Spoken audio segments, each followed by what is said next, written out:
Hello and welcome to Social Church.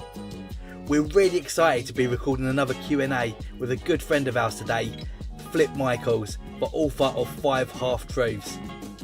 Flip, today's question: what is original sin? Thanks for this theological question, David, as I seek to answer it in chapter 5 of my book, 5 Half-Truths. The phrase original sin simply means that we are unable to do a single sinless work in our own strength. Let me say it again. It means that we are unable to do a single sinless work in our own strength. This is a truth that goes by the term original sin. And indeed, original sin refers to the original sin, the first sin of Adam and Eve in the Garden of Eden. But it also involves the consequences of the act, which have been passed down through the entire human race. That is to say, mankind's makeup is marred. The whole person has now been affected by this defect. So if you have a human mother and father, which you do, congrats, you're included. My point here is that the Bible teaches us that the disease of depravity, it's been delivered from one person to another throughout all of human history, and that is original sin. Everyone in your family tree and mine fell right along with Adam and Eve. King David makes this crystal clear in Psalm 51. He says, "Behold, I was brought forth in iniquity, and in sin my mother conceived me." His words are painfully and personally true words. They describe the fallen nature that touches every part of us. And so Adam, Eve, the serpent, and all humanity received this curse as a result of their sin, which began back in Genesis 3. Your good works, even your very best ones, cannot and are not inherently good, no matter how hard you try. Tough to hear, I know, but the whole truth remains that nobody is perfect, not even close. D.A. Carson is right when he says that, quote, "We live in an age where the one wrong thing to say is that somebody else is wrong." Isn't that the truth? Just listen to how God responds to our sin. "For the wrath of God is revealed from heaven against all ungodliness and unrighteousness of men who suppress the truth in unrighteousness." That's Romans 1:18.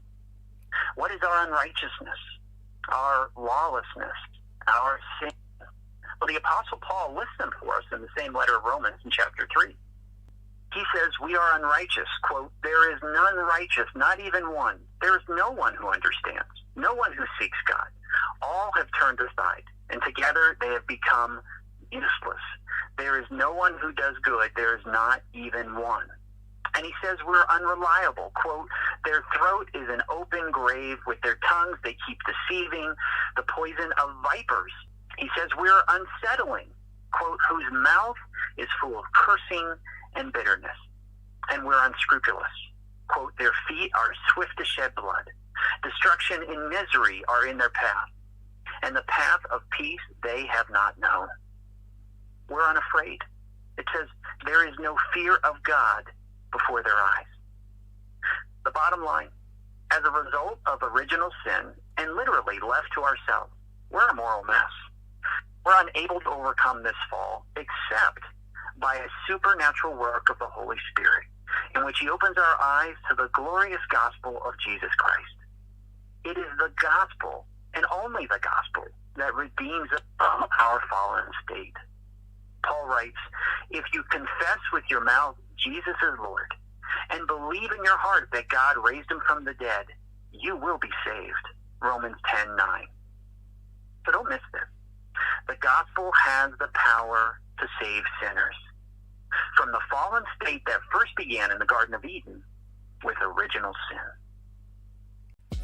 Thanks as always, Flip. That's absolutely brilliant. If you haven't got a copy of Flip's book yet, 5 Half-Truths, you've got to get yourself a copy. Everyone in our family has got one. We all absolutely love it. It's a perfect book for giving as a gift as well. Check it out, 5 Half-Truths. It's available on Amazon and all good bookstores. Thanks a lot for listening today. If you've got a question that you'd like us to answer on a future episode, then please do reach out to us, www.wearesocialchurch.com. You can also contact us via any of our social media channels, and we look forward to speaking to you soon. Bye for now.